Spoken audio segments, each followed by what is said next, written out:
Dengan Zain Sucipto mencium mempelai wanita di atas panggung, pernikahan pun berakhir. Saat makan di meja, Tama berada di meja yang sama dengan orang tua dari kedua keluarga dan Gandhi. Selain memanggang teh untuk kedua lelaki tua itu di upacara pernikahan, setelah bersulang, roti panggang pertama adalah milik Tama. Selama bersulang, keduanya membawa pendamping pria dan pengiring pengantin dengan sikap rendah hati dan bersyukur. Zain Sucipto bersulang untuk Tama membungkuk sedikit dan berkata dengan hormat, "Tuan Renza, Anda adalah dermawan yang hebat bagi keluarga kami, dan ribuan kata tidak cukup untuk menunjukkan rasa terima kasih. Saya menghormati dari hati saya." Tama tersenyum sedikit dan berkata, "Tuan Sucipto, mulai hari ini dan seterusnya, Anda bebas. Di dunia, saya tidak akan mengganggu kemana Anda ingin pergi atau apa yang Anda lakukan." Zain Sucipto berkata dengan rasa terima kasih, "Terima kasih, Tuan Renza. Di satu sisi, saya telah memutuskan untuk menetap di Jakarta bersama Roma." Tama mengangguk dan berkata, "Jakarta adalah tempat yang bagus. Anda menetap di sini, lebih dekat dengan Raya dan Ayu, dan Nyonya Roma juga berada dalam jarak berjalan kaki dari Tuan Hermawan. Jika Anda membutuhkan sesuatu di Jakarta, Anda dapat memberitahu kedua saudari itu kapan saja, dan jika Anda membutuhkan bantuan, Anda juga dapat menemukan saya atau Tuan Devano." Zain Sucipto berkata dengan rasa terima kasih, "Terima kasih, Tuan Renza, atas kemurahan hati Anda." Tama balas tersenyum, mengambil gelas anggur, dan meminumnya. Roma Romiati kemudian mengisinya untuk Tama dengan tangannya sendiri, mengambil cangkirnya sendiri, dan berkata dengan rasa terima kasih, "Tuan Renza, aku bodoh dan tidak bisa berkata apa-apa. Tapi kebaikanmu akan selalu dikenang oleh keluarga Hermawan. Semua orang di keluarga Hermawan mengikuti perintahmu dalam segala hal, dan tidak berani menolak." Tama tersenyum ringan, dan berkata dengan serius, "Bibi Roma, di masa depan, kamu dapat mempercayakan Raya dengan urusan keluarga Hermawan, dan untuk dirimu sendiri, kamu dapat menjalani dunia dua orang dengan ketenangan pikiran." Roma Romiati mengangguk penuh terima kasih. Dia tahu bahwa Tama selalu menjaga Raya dan bahwa Raya telah menjadi prajurit bintang 5 dengan bantuan Tama. Meskipun dia tidak tahu bahwa Raya telah menjadi prajurit bintang 8, menurut pendapatnya, bahkan seorang prajurit bintang 5 sudah menjadi eksistensi paling kuat dari keluarga Hermawan, jadi masa depan keluarga Hermawan harus bergantung pada Raya untuk melanjutkan. Pada pukul 1.30 siang, pesta pernikahan telah berakhir. Devano berjalan ke arah Tama dan berbisik di telinganya, "Tuan, helikopter siap berangkat." "Oke." Tama mengangguk dan bertanya ke samping Gandhi, "Paman Gandhi, jika itu nyaman untukmu, ayo pergi dalam 10 menit." Gandhi berkata tanpa ragu, "Oke. Aku akan mengucapkan selamat tinggal kepada ayah dan saudara perempuan angkatku." Tama berkata kepada Raya, "Raya, kamu bisa ikut denganku nanti." Raya tahu bahwa Tama akan berbicara dengan Gandhi tentang beberapa konten yang sangat sensitif dan bahkan sangat rahasia, tetapi dia tiba-tiba membiarkannya pergi bersamanya. Dia juga sangat bersemangat di dalam hatinya, berpikir bahwa ini berarti Tama sangat mempercayainya. Jadi, dia mengangguk berat dan berkata dengan hormat, "Oke, Tuan Renza." Tama memegang gelas anggur, mendatangi Ito, Yuhiko dan Nanako, dan berkata, "Tuan Ito, Nanako, sampai jumpa lagi. Ada beberapa hal penting yang perlu diurus terlebih dahulu, jadi kamu mungkin tidak akan pergi untuk saat ini, kan?" Setelah minum beberapa gelas wine, Ito Yuhiko yang sedang dalam mood gembira berkata sambil tersenyum, "Aku sedang mendengarkan Nanako sekarang, dia bilang dia tinggal di Indonesia.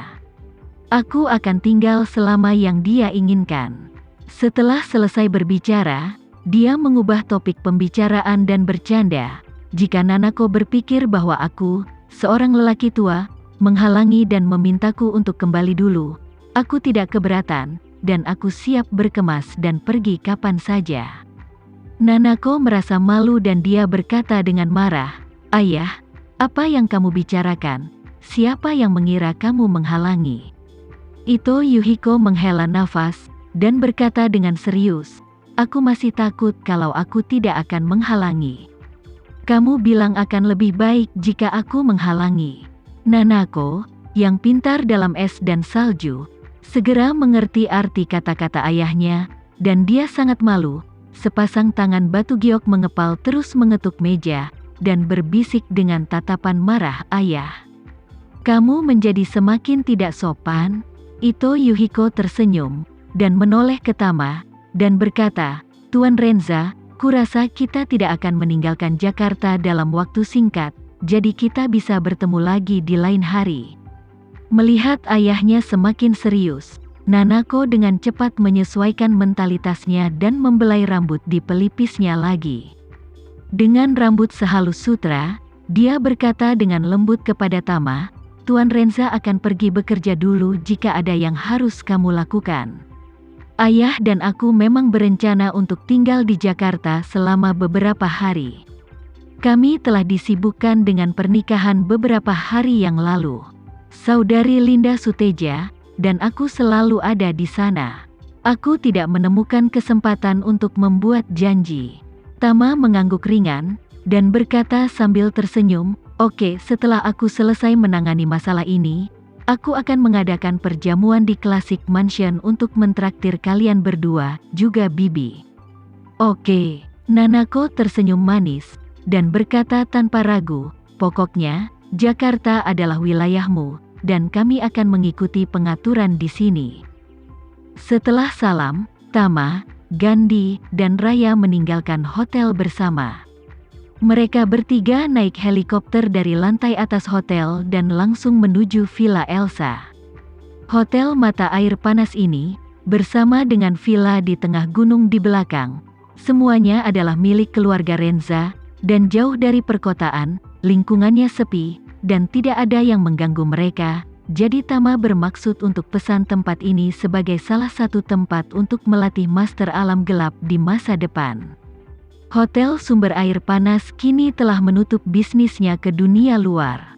Adapun villa-villa di tengah gunung sebagian sudah terjual, sehingga Devano kini mulai membeli kembali villa-villa tersebut.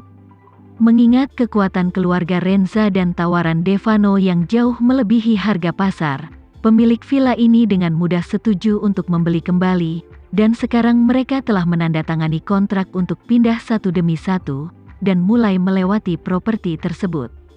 Perjanjian perubahan hak. Setelah hak milik ini dibeli kembali, inilah tempat Tama dengan tingkat keamanan tertinggi.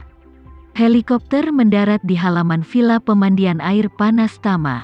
Ketika mereka bertiga masuk ke villa, helikopter sudah lepas landas lagi, menuju ke hotel pemandian air panas di bawah gunung untuk menunggu. Tama membawa Gandhi dan Raya ke ruang bawah tanah tempat Raya menerobos ke seniman bela diri bintang 8. Di sini, setelah mengundang Gandhi untuk duduk, dia berkata, "Paman, di sini benar-benar aman. Anda dapat berbicara dengan bebas jika Anda memiliki sesuatu untuk dikatakan." Gandhi mengangguk, dan berkata tanpa penundaan, "Kita berbicara sebelum pernikahan. Mengapa aku harus mengubah karir menjadi pembawa acara, lalu aku akan mulai dengan topik ini." Tama mengangguk sedikit, dan memberi isyarat tolong, menunggu kata-kata Gandhi selanjutnya. Gandhi berkata perlahan, "Alasan mengapa aku ingin mengubah karir menjadi pembawa acara adalah karena aku ingin mencari tahu keberadaan orang tuaku. Aku katakan sebelumnya bahwa orang tuaku mengasuhku di keluarga Hermawan ketika aku berusia 6 tahun.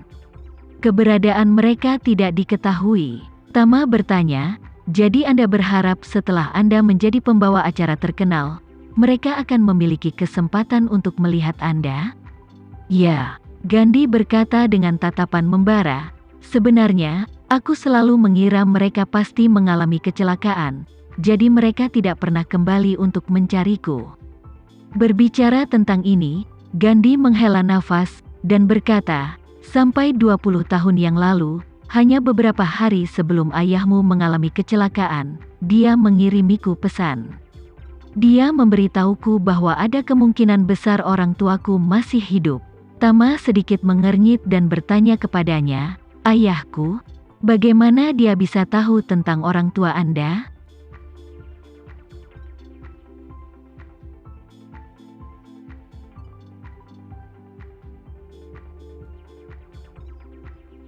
Sekian dulu ya video kali ini, kita lanjutkan lagi videonya di lain waktu.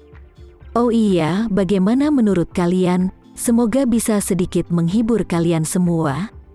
Untuk teman-teman yang baru nonton, jangan lupa subscribe ya, hehehe.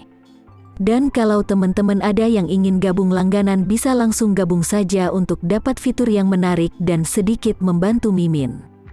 Terima kasih banyak sudah menonton, sampai jumpa lagi, bye.